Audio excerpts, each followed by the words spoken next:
This is the Content Strategy Insights podcast, episode number 188. As the pandemic era hiring boom in the design and content worlds has quieted down, more and more really good content designers find themselves competing for fewer and fewer jobs. Shannon Leahy is here to help you navigate this fraught employment environment. She tirelessly scans content job listings and shares them in her social media accounts. And she's a reassuring presence in our field, regularly organizing events and always showing up in the content design community. Welcome to the Content Strategy Insights podcast, where accomplished content strategy experts share their wisdom with our friends in the content community. Our mission is to democratize content strategy, to make its principles and practices accessible to everyone. And now, here's your host, Larry Swanson. Hi, everyone. Welcome to episode number 188 of the Content Strategy Insights podcast. I am really delighted today to welcome to the show Shannon Leahy. Shannon's a senior content design manager at Capital One. She just returned there after a stint a year or two at Adobe. Anyhow, welcome, Shannon. Tell the folks a little bit more about what you're up to these days. Yeah. Hey, Larry, thank you so much for having me. Really appreciate it. Just recently changed up the job situation. But other than that, keeping busy with 2 kids and a dog in Richmond, Virginia in the US. I also run a meetup called RVA Content Strategy. You may have seen us with our food-themed Unmeetup series that we did in partnership with Jane Ruffino, and been joking with some folks. Had a little bit of a banner week. Just found out I have just the amazing privilege to be at Lead with Tempo this summer and at Button in the fall. So a lot is going on, to say the least, and getting ready for some big milestones with the kids with school too. So, big old word nerd and content nerd, but also really busy with family stuff too. Well, I feel really lucky to have your attention for a half hour. I'm going to try to make the most of it. But, it's really interesting that you just got a new job, because the thing we talked months ago about talking about and a lot of people probably know you. If Shannon's name is vaguely familiar, it's probably because you've seen her LinkedIn feed, where she just has this torrent of job listings that she posts. I don't know how many alerts you have set up, but you're pretty well known for sharing that. And then you just landed a new job yourself. So I think this is probably a really good time to talk about job stuff. But I guess the first thing is it's a little fraught out there right now. There's been a lot of layoffs, a lot of consternation in the market. What's your kind of high level take on the current state of content jobs?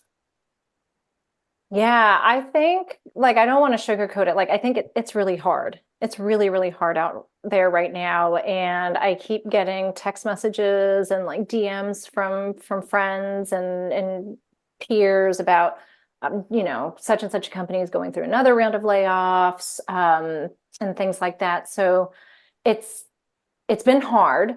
I have also been following along with some really interesting articles and podcasts. Amy Santee comes to mind. She did this really incredible write-up about what's going on with the UX job market right now. I don't know. I don't think I'm an eternal optimist, but I do also think I see glimmers. I see glimmers of promise out there, as far as seeing jobs for manager level folks. So folks who want to grow teams, build teams, have been seeing a little bit more of those crop up lately. I think the other thing that's been really interesting that I've going based on vibes and just what I've been seeing on LinkedIn, have been seeing more staff to principal. So those really experienced individual contributor roles. So for folks who don't necessarily want to manage people, but they still want to step up and lead projects and initiatives, influence and coach other people. But again, don't necessarily have that administrative or HR relationship with somebody. I feel like I've been seeing more of that lately. And I think this one's always it's a little bit hard for me, because I think that part of my perspective is like, it's a little bit skewed because like I've tried to look at and just kind of like see what kinds of jobs are out there outside of your like air quote like the tech industry proper.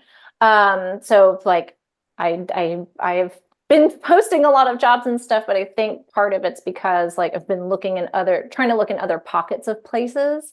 I do think like I don't it's not where it was, in like 2021, 2022, like just the sheer volume of jobs isn't there. But there are jobs out there. But Well, also there's a lot of people on the market looking for those jobs. exactly. You're reminding me as you were talking about that, you remind me, I can't remember if you were at the last in-person button in Seattle, but there was like 10 people there from this company called McMaster Car. And first of all, every time you got introduced to one of them, they would say, not MasterCard, we're McMaster Car. It's like a tool and supply company in Ohio or something like that. That's kind of, I don't know if they started as it, but they've become like a giant online catalog kind of thing. But they had like a team of 10 content designers that they sent, and nobody's ever heard of that industry or that company. And you just alluded to like exploring other like kind of arenas. How do you find like that was just like somehow they got budget to send 10 people to Button, but it just made me wonder like how many other like industries or segments or have that kind of level of content work going on. Yeah, I don't have exact numbers on that one, but like in a related vein, and this is actually, it's reminding me of a conversation that I had with old coworker and manager, and now she's doing coaching.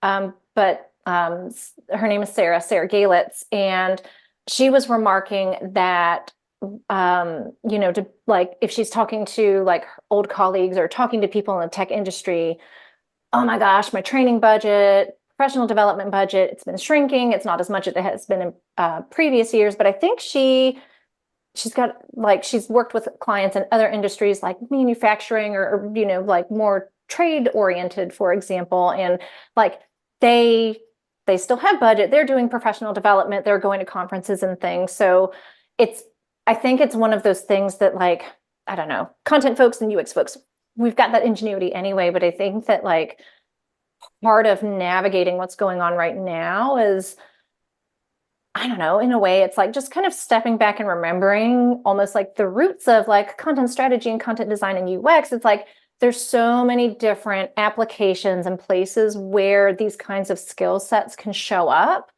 And so you start to get to think about things like manufacturing, even like healthcare tech. So thinking about medical devices, somebody that I was talking to that I've done mentoring with, they're going to be working at a startup that has to do with like early childhood development. And that harkens back to their, in a previous life, they were a speech therapist. So it's been really, really cool to talk to and like see how people are kind of like taking that step back and going, okay, like, I don't know, like you don't have to necessarily put all your eggs in like the big like FANG basket or like the big well-known tech places.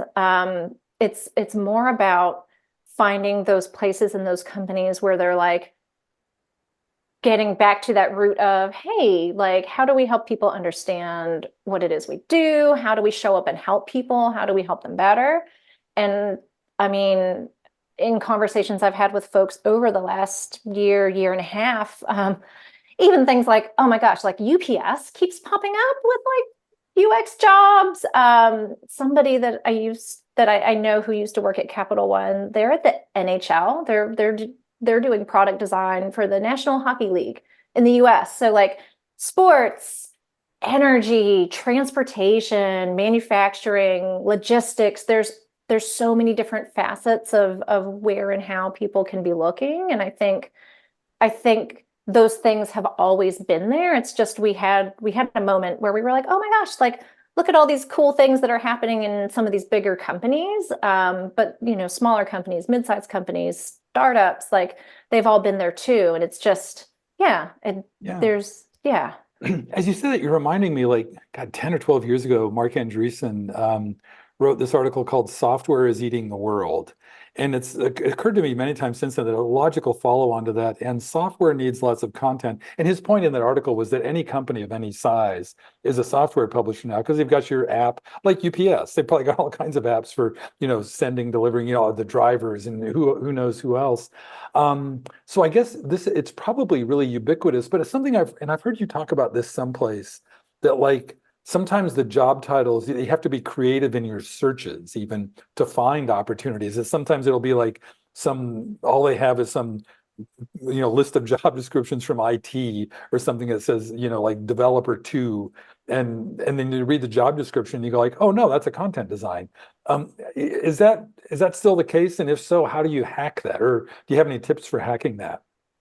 Yeah. So I think I don't know, it's probably always going to be true because I don't know who knows what job titles will be out there in the next, 5 years or whatever. But I think part of it is, yeah, just different companies describe things in different ways. And so starting to navigate that, civic tech government jobs have a really funny way of how they name things. I just saw a job that got posted with the Department of Homeland Security this morning, and it's like a UX manager job, but it's like IT supervisor specialist. It's something that it's like I would not have thought that was mapped to a UX job, but based on who posted, I think it was I think Dana Chisnell posted that one. Oh, I saw that. Yeah. Yeah, but like Yeah. you get into it, you start looking at like USA Jobs and you go, oh yeah, it has all these like things all this like government jargon that I wouldn't have thought to think of. But then you start reading the descriptions and it's like, oh yeah, look, that's a content job, or oh yeah, look, that's a UX job. So I think part of it is around that awareness. Part of it is just kind of going into and just, you know what, it's a known. I accept that there's going to be all these different synonyms and adjacent terms for a content or content related job.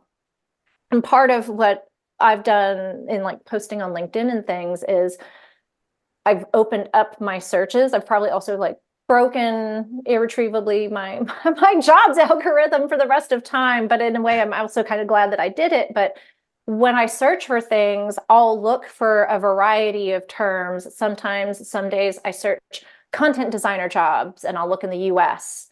Other times I look for UX writer. Other times it's technical writer or content strategist, or even going back to my first job title, I was a web copywriter. So looking up web copywriter, web content specialist, Scott Kuby in one of his, was it last week's?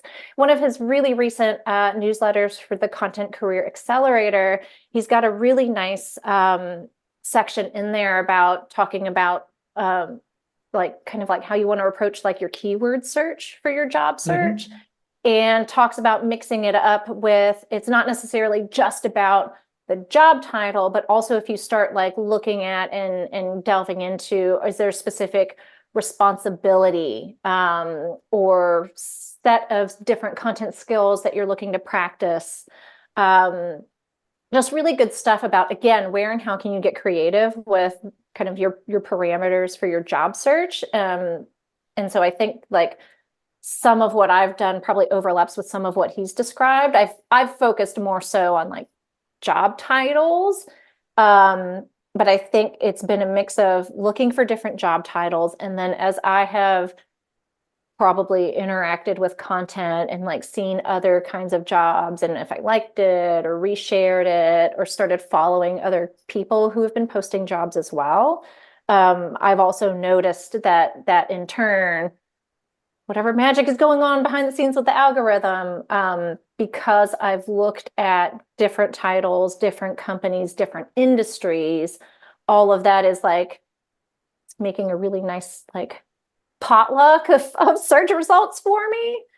But yeah, it's definitely been through a lot of just part of it's been my own, like, I've been working in some facet of content or design for 15 some odd years. So like some of it's like, oh, as I've gotten exposed to new folks or met people at conferences, being able to tune into, oh yeah, like this manufacturing niche, like what? I wouldn't have thought to look there. So I think a lot of that has also kind of like compounded over time. Yeah, and kind of the benefits of diversity and all content. It seems like every content person has a fairly diverse background, but I believe yours also includes like instructional design and some stuff back in the old SEO marketing kind of stuff. And I've got Yep. similar kind of diversity in my background. And I think of it like the way you were just talking about that, all that stuff kind of compounds in your awareness and knowledge of what might be out there. Um, are there, and also as you were talking, it reminded me that like we were talking before we went on the air about applicant tracking systems a little bit. And I wonder if that kind of keyword research that Scott's talking about, that you've talked about, if that's helping like at least get you past the applicant tracking system. Is that a valid hypothesis, do you think? Maybe. I don't know, because I'm gonna go based off of just my most recent experience being part of the job seeker market. In some cases, I think it helped, but in other cases, I would tweak my resume and I would have the matches for, oh, yeah, you need someone who can do this, writes in these channels. I had all of that stuff in there, and I still didn't hear anything. So with the applicant tracking systems, I don't know. I feel like sometimes that stuff, it's just it's a magical box of who knows what. I don't know. I don't know. I think as with anything, there might still be a little bit of that mix of some of it's the computer and some of it's however those systems have been trained, but then you still, depending on the company and what kind of support the recruiting team has, how involved the hiring managers have been. I think there's still some of that human feedback loop too. Because I think that, I think there's still that element of other folks might be in the mix helping to augment what the robots are doing. Yeah, and I realized even as I asked that, I was thinking like I do this all the time, and I'm like the last guy. Anyhow, that falling into that trap of like, oh, this is mostly about technology, when in fact it's mostly about people. And another thing you're known for, you mentioned the meetups that you've been running for, I think 12 years. That might be the longest running content strategy meetup I've ever heard of. So congrats on that. But I wonder, and like there's all the well-known benefits of like hitting up your network when you're job hunting and things like that. Can you talk a little bit about how community has fit into both your kind of ongoing professional life, but your job hunt in particular? Yeah. Gosh, I don't know. Community is how I got into UX in the first place and got into content work in the first place, before Twitter came into its era that it's in now. That is where I first started like learning about Marco Bloomstein, Christina Harrison, all these other folks who were out just sharing ideas on Twitter. And Twitter, I think, is where a couple, we were acquaintances and now very dear friends, but we were all talking on Twitter in some, we were just talking about like, oh, we see that like there's this thing going on where, wow, we want more meetups to start for content meetups. And the three of us saw it and we all said, hey, should we do something? We know nothing about running meetups, but hey, what the heck, why not? So I think for me, being part of a bigger community, it's been part of how I've learned new techniques. It's been part of how I've like helped to keep myself anchored in moments of doubt or when things are really hard at work. And then it's also been, as I've met people and worked with them, as we've stayed in touch, if our working paths have diverged, mentoring folks, just continuing to kind of like grow that connection in that community. It's been part of my learning, but then that's also been part of how I've been introduced to folks. Twitter's how I ended up at Adobe, because I DM'd somebody who worked there and I happened to say, hey, I saw this job opening. for an individual contributor, and they said, oh, actually, we're looking for like a manager too. Let's talk more. So like this random conversation actually ended up turning into a really cool opportunity. Like with this most recent job search too, I am so grateful to just too many people to name, but part of it was I had people who were in my corner and keeping my spirits up when I got rejection after rejection after rejection, because there were like 20 plus of them. Like there were a lot of rejections.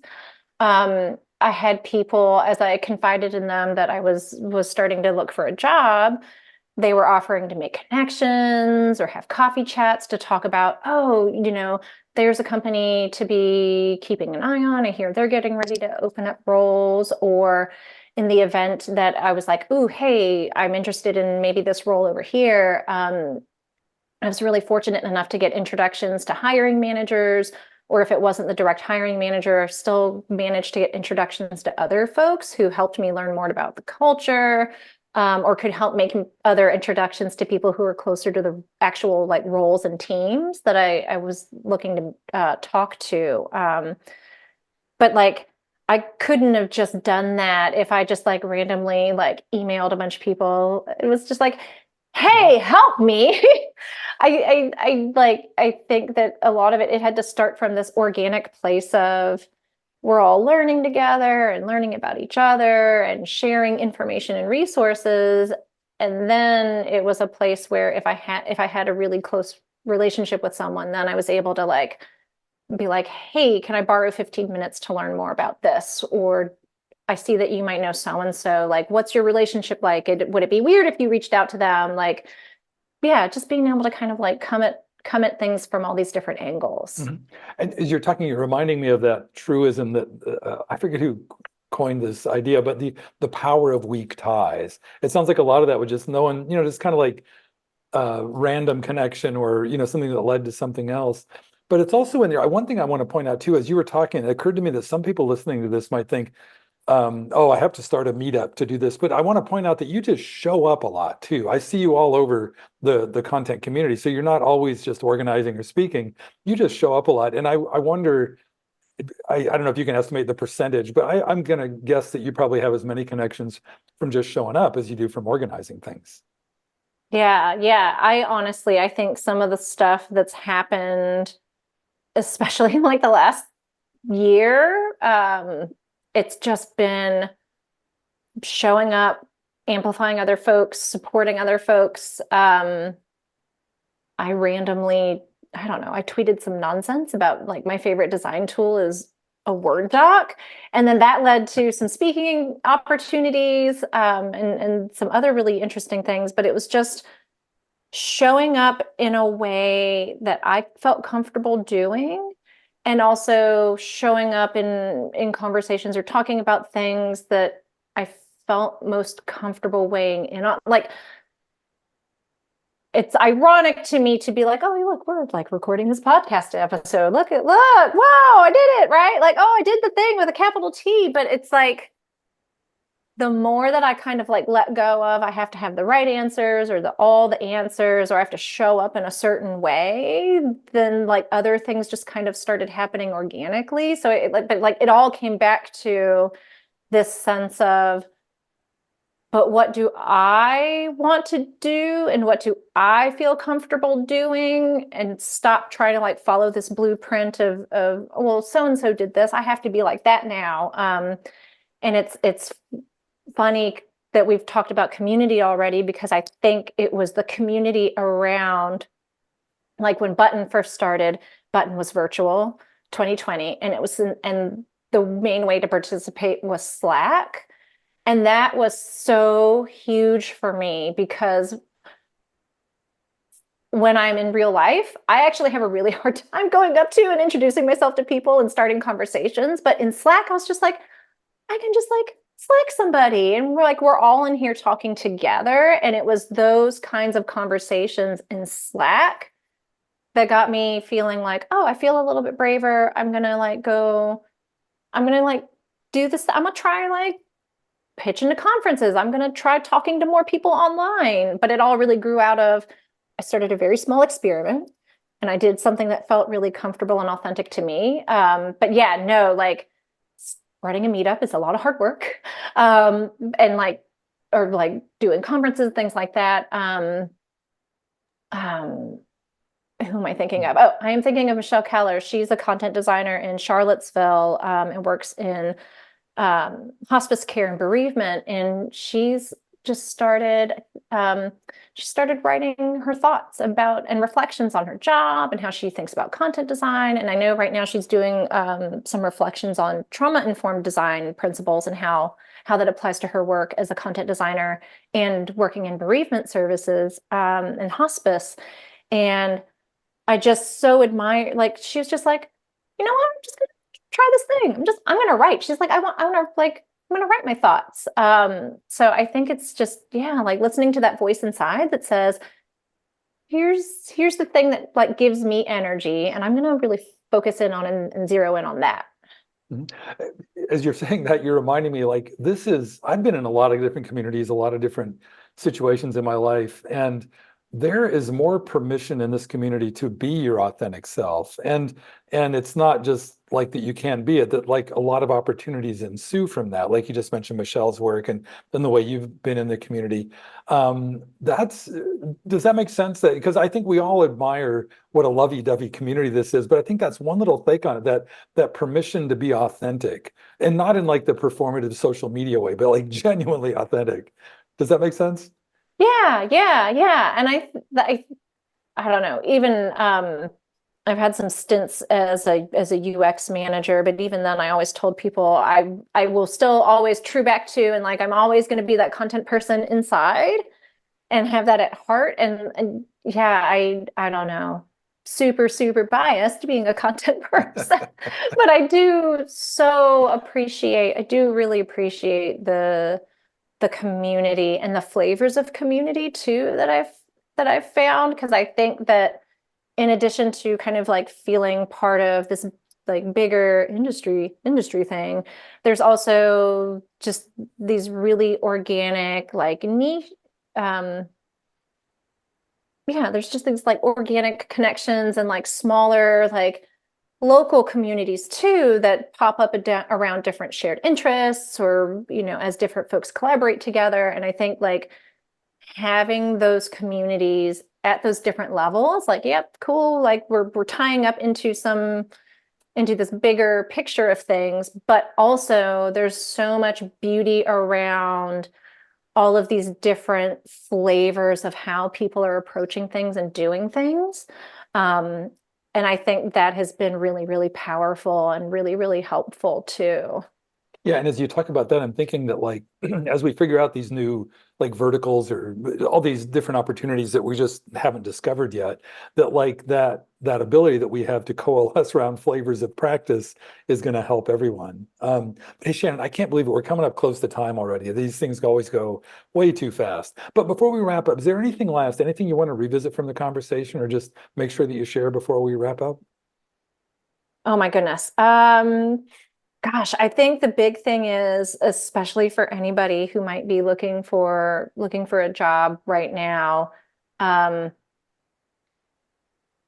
this is the pep talk part of, yeah, it's really hard out there right now. Yeah, there is a lot of amazing people out on the market, and I think we have to acknowledge those things because those things exist. We can't pretend them away.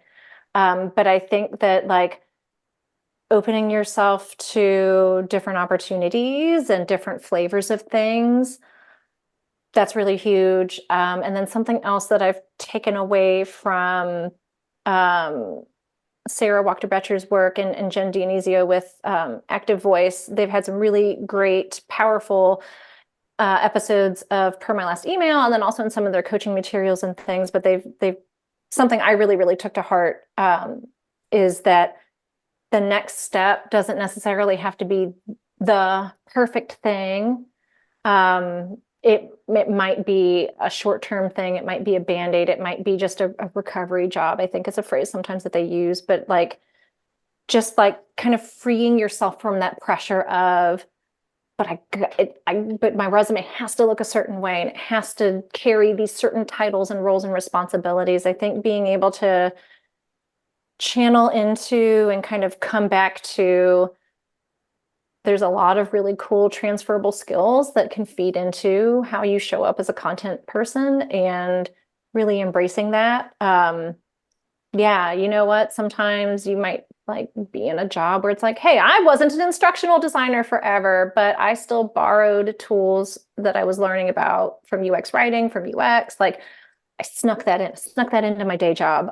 So the places where you're able to do that, if you want to do that, because you might also just be like, well, damn it, I just need to like make some money and pay my bills right now. And that is okay too. And I think, honestly, this, you know, we talked about this with community and stuff too. It's just like, find your you, figure out where your values are pointing you and what you need to think about right now.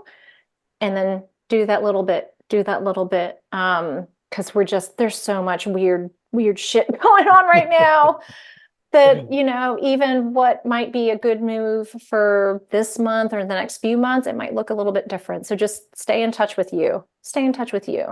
And let that kind of help you navigate things. I love that. And always in the context of the community. I know you.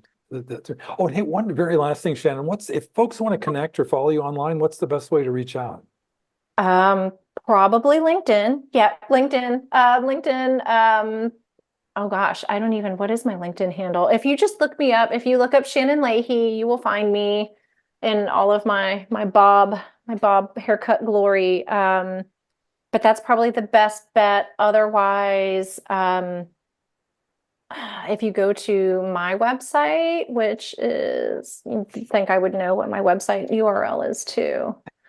But if you go to my website, which is Shannon-Leahy.com, because I think the owner of Shannonleahy.com, I think they're an event planner. They're a very successful event planner.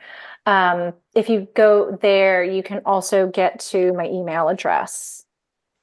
Oh, great. And I'll put a link to the meetup in there too for folks in the Virginia area. Do you do it online? Yeah. Because I went to the Screaming Into Your Ice Cream one. Another one.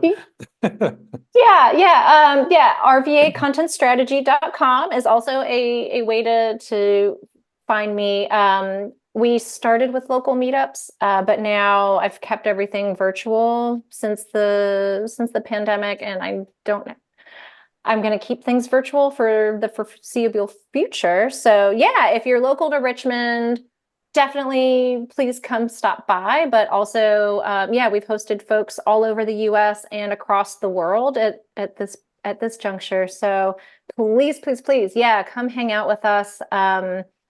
I'll be adding some new events over the course of the spring and the summer. So definitely check us out.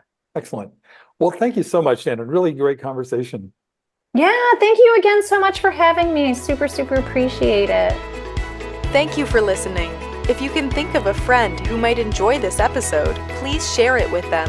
And please join us again for our next content strategy interview.